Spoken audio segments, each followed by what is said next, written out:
The pace of change in the travel industry is now unprecedented. The explosion of social content, new devices, new distribution channels have changed dramatically the expectations of the new travelers.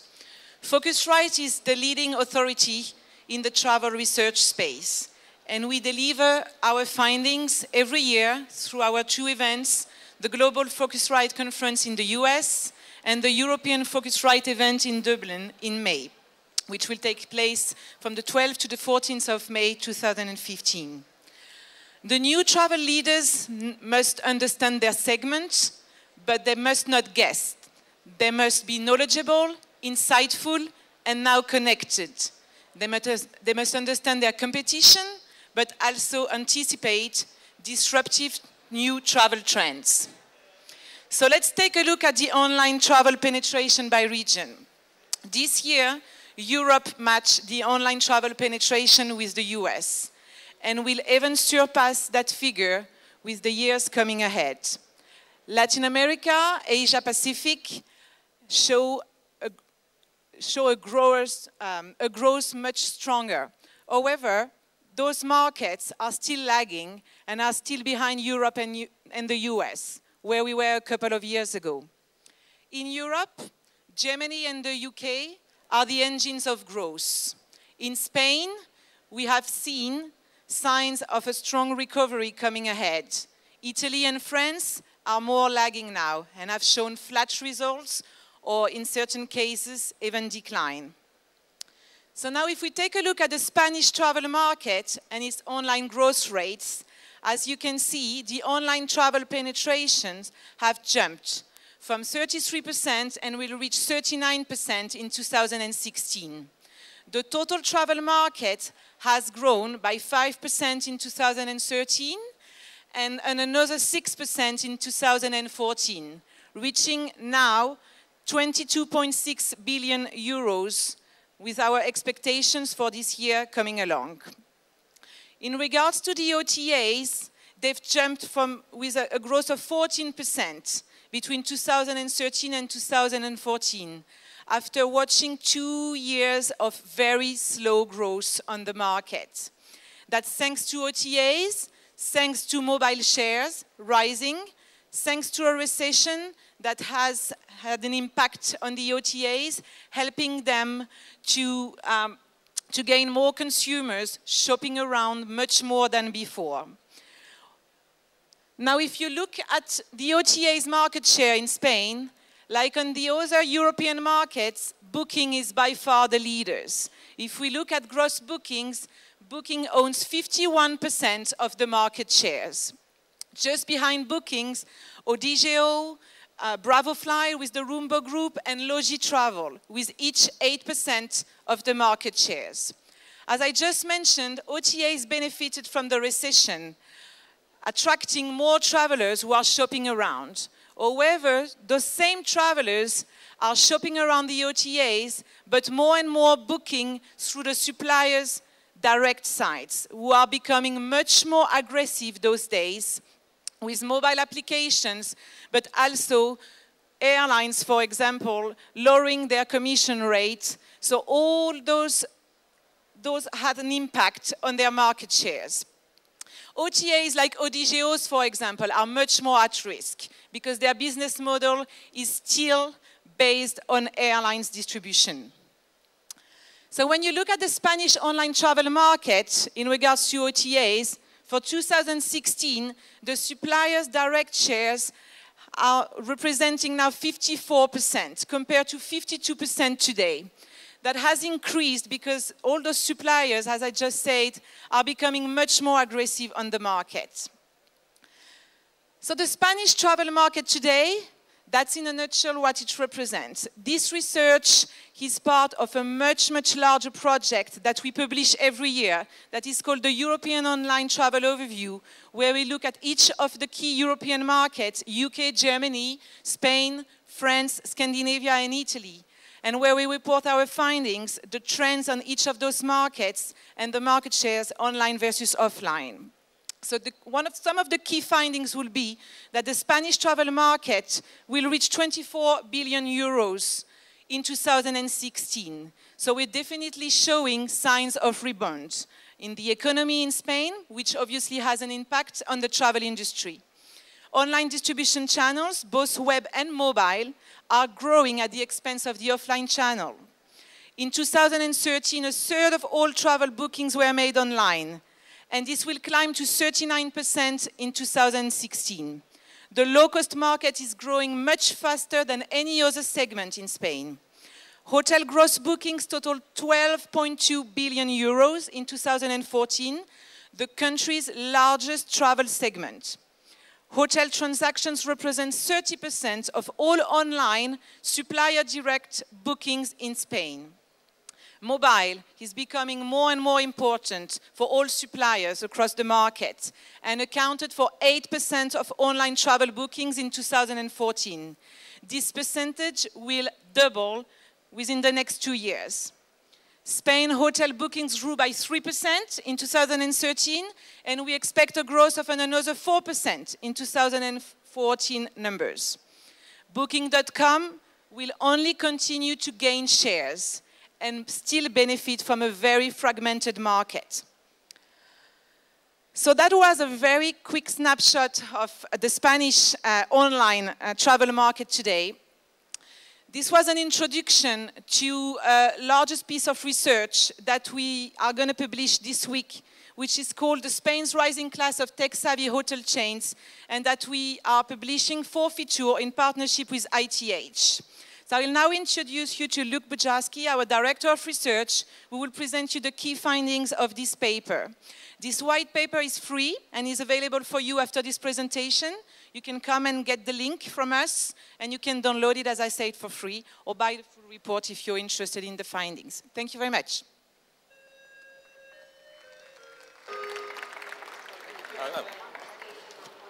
Cheers. Can you hear me okay? Oh. Excellent. Buenos días, buenas tardes. Pues iba a hacer esto en español, pero solo me falta 30 minutos, algo así.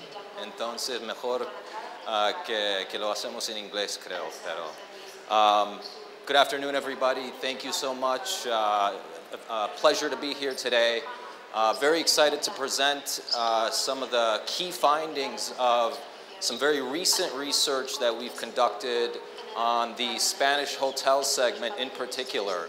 As you know, the Spanish travel market is in a bit of a rebound, right? As Florence had pointed out, as our research shows, the Spanish market is growing, but also the landscape in terms of online distribution, marketing, technology that's being implemented in hotels is changing at a much faster rate than the hotel market is growing. So at Focusrite, when we catch on to trends, what we like to do is channel in on particular segments of a given market.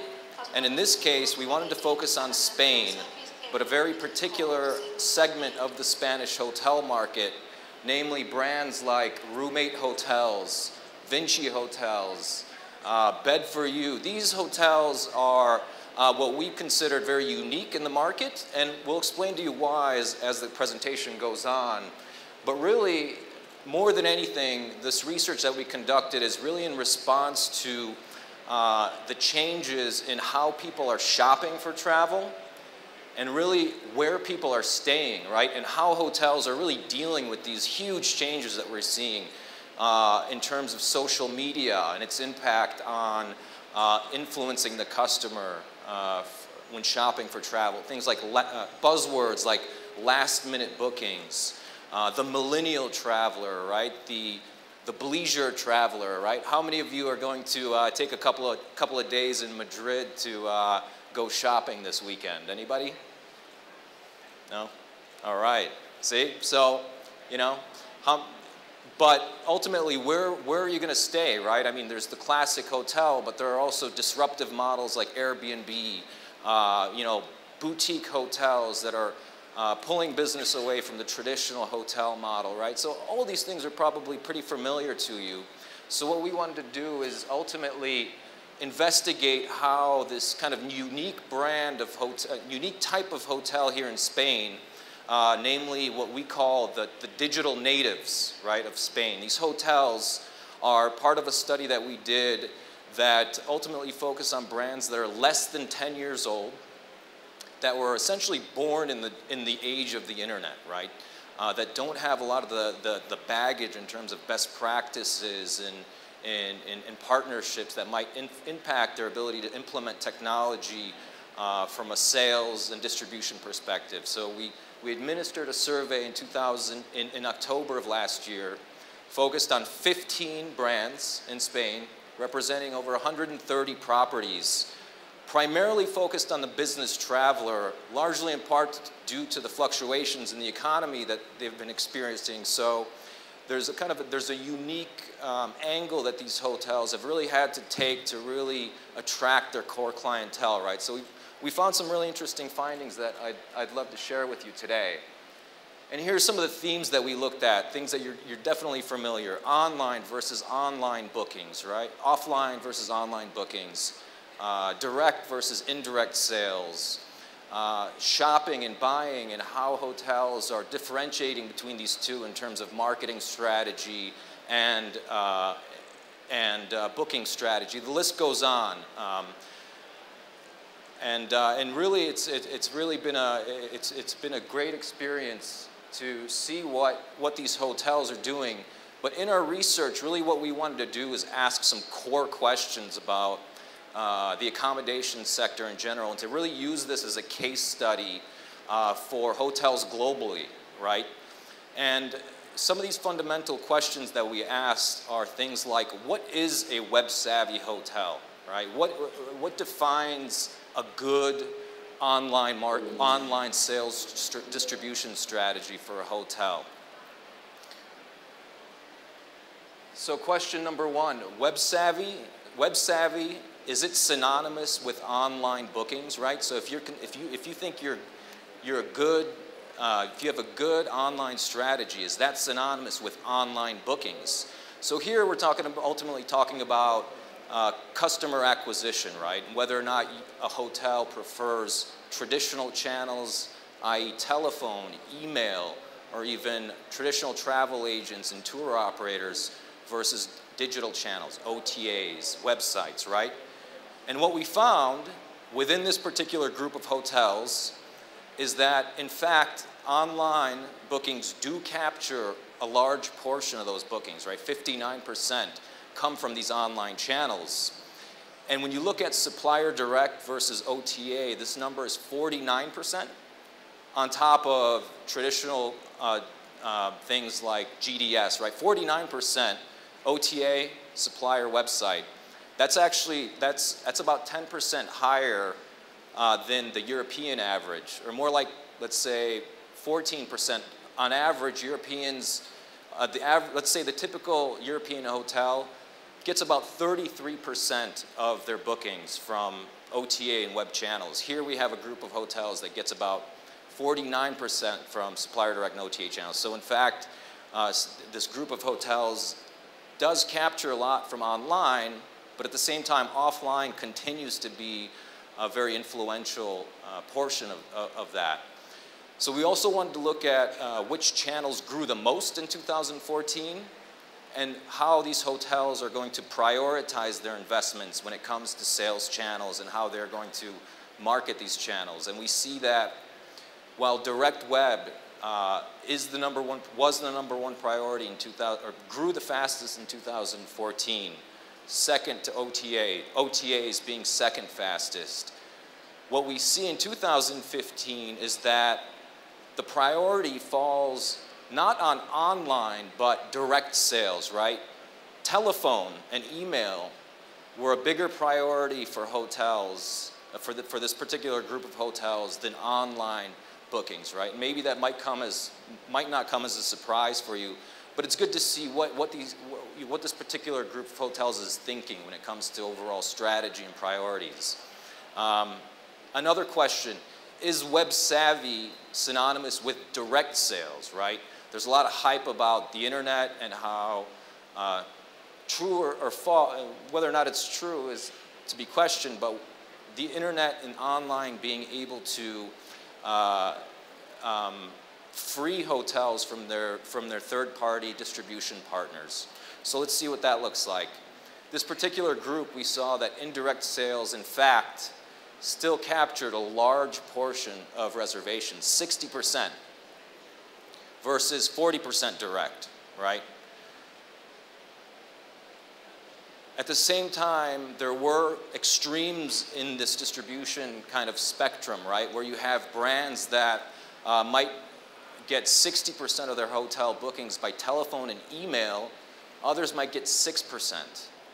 OTAs in certain instances captured 60% of reservations for certain brands while capturing only 20% for others. One interesting thing, and this is very much an exception to across the board, but certain brands had a lot more luck with mobile apps than did other hotels. So 7% from mobile app, that's pretty high, right?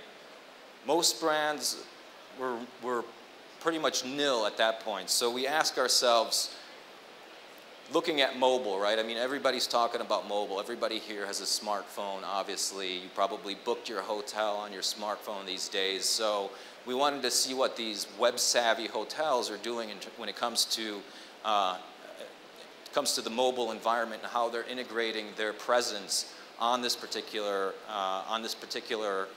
format. And a big question is whether or not they want to create an app, right? That's always a big question. It's always a big question for hotels, whether or not to go to app or mobile web or both. So here's some data that we discovered on this particular issue. So it looks like most brands have a fairly well integrated, or at least are attempting to make a strong effort in the mobile environment, right? 70% or 7 out of the 15 brands have a responsive design website, while 5 opted for a mobile web, right? So if you don't know the difference, obviously, a responsive design is something that fits, that automatically adjusts depending on the format that you're working with. But here we see that hotels have different approaches when it comes to mobile web, right? So there's still no kind of consensus when it comes to mobile. Not surprisingly, still a relatively new format. And in fact, by 2016, overall in Europe, online bookings and travel will probably reach about 25, we estimate will reach about 25%. And that's probably a conservative estimate considering how things are moving along. So when it comes to technology, we looked at Wi-Fi and whether or not these hotels largely look at it as a service, a complimentary service that they offer their guests, or whether or not they look at it as a revenue generator, right? And here's the result. So the majority of these brands, 13 out of 15, offer complimentary Wi-Fi service, while others offer a kind of a mix of both, complimentary combined with MiFi, right? MiFi services. Does anybody have a MiFi device in the audience? Right, so very useful tool. I have one. Try not to keep it too close to myself, right? Maybe in my bag or something.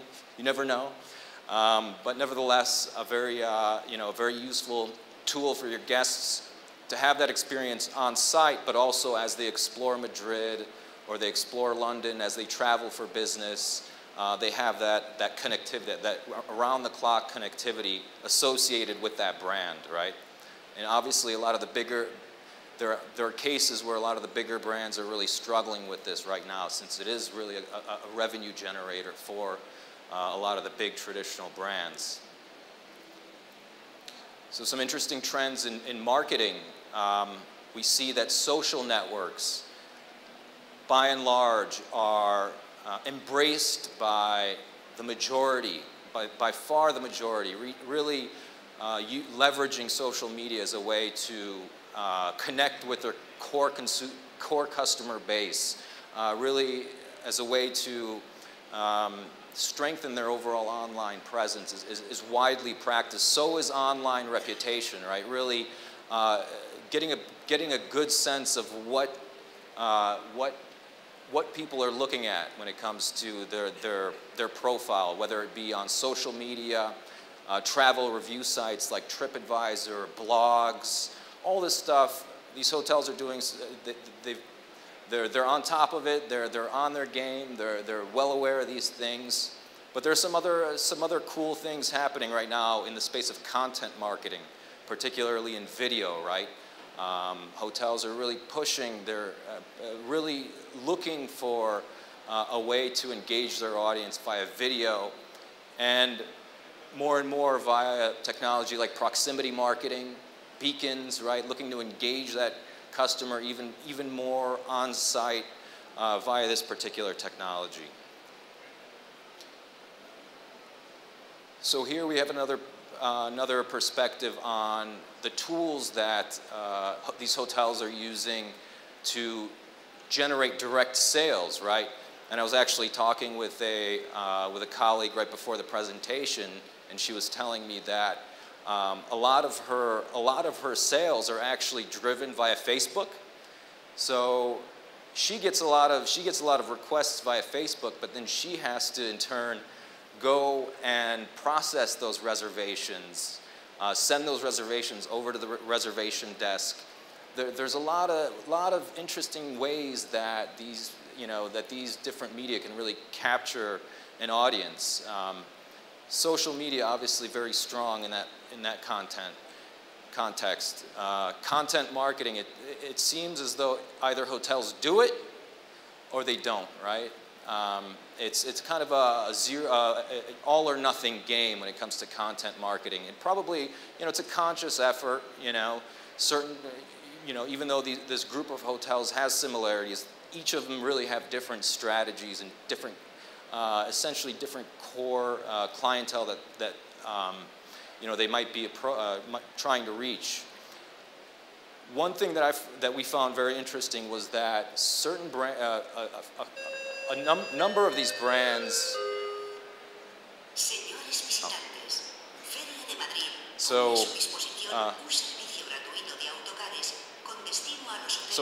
Just continue on.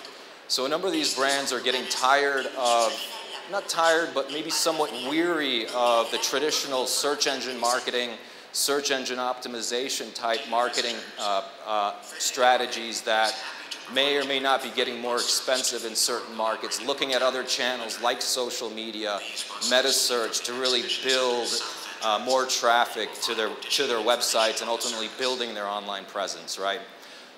Let's take a quick look back at distribution, ultimately, what they're doing to really find a balance, because if there's one theme that keeps reoccurring in this data is that there really is no one-size-fits-all strategy when it comes to distribution, right? It's really depends on the type of brand that you have, the clientele that you're really ultimately looking to target.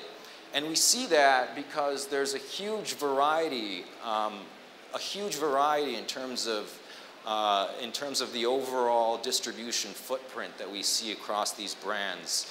35% OTA, 24% by telephone and email, direct web 14% overall. And again, these are averages, right? There are obviously differences among these brands.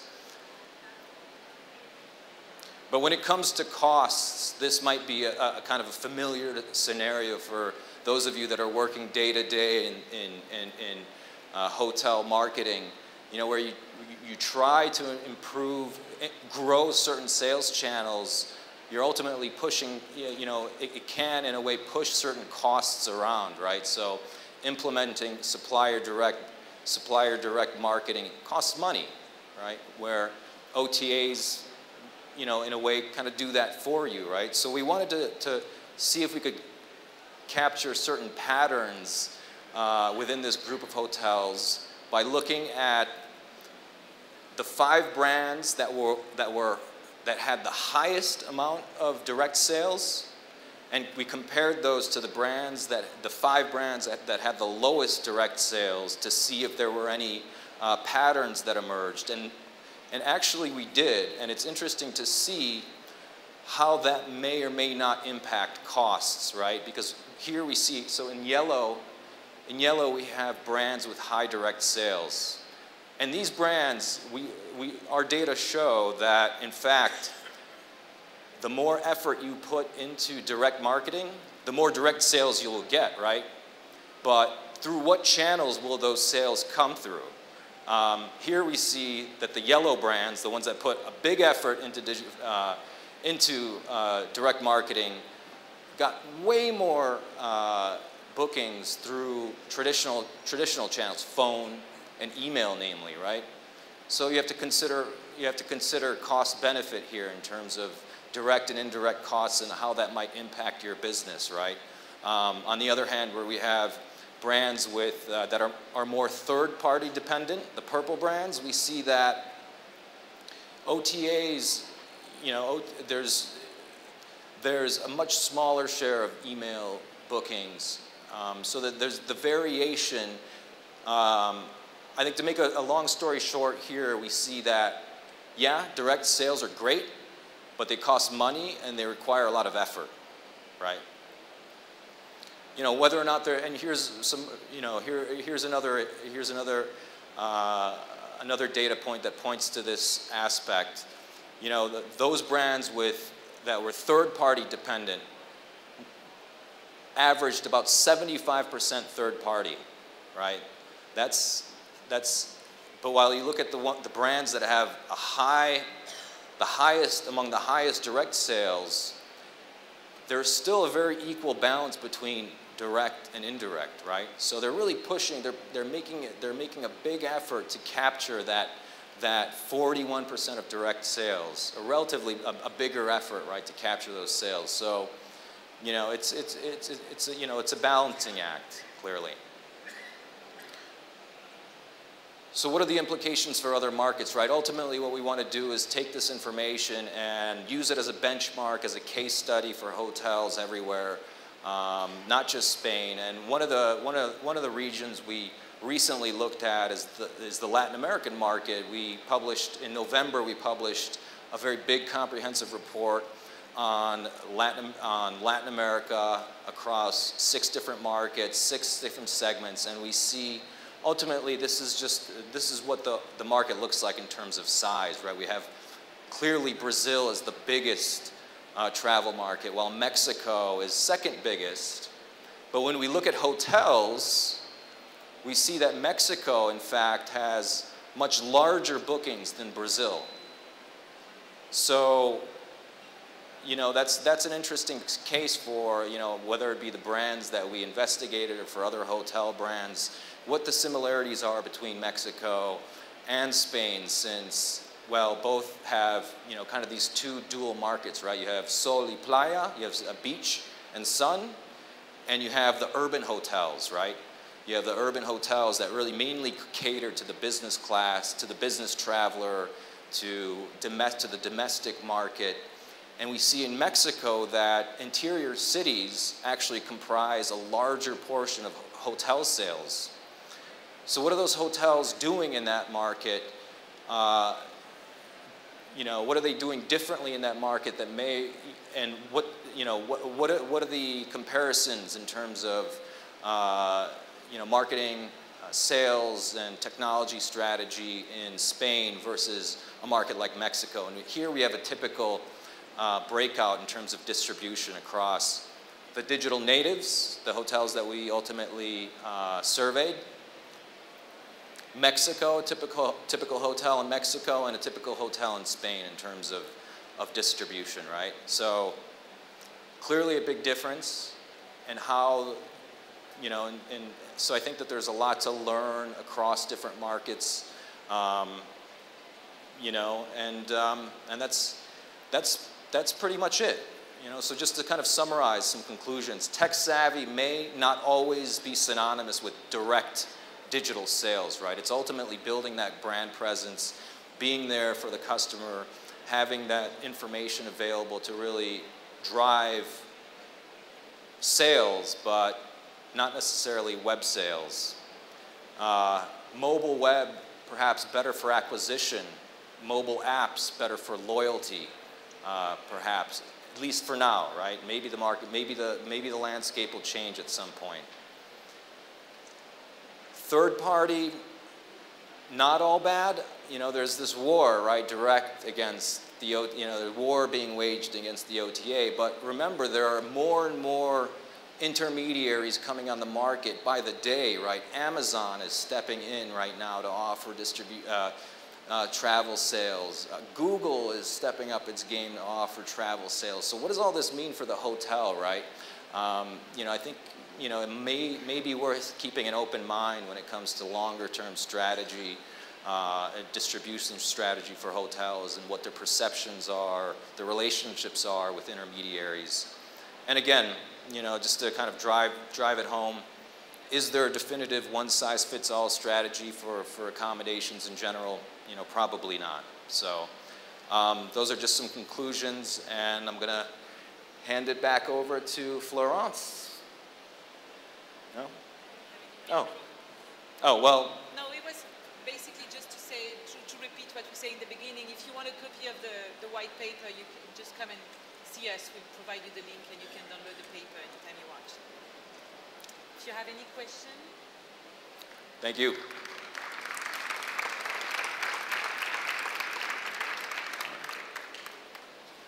All right.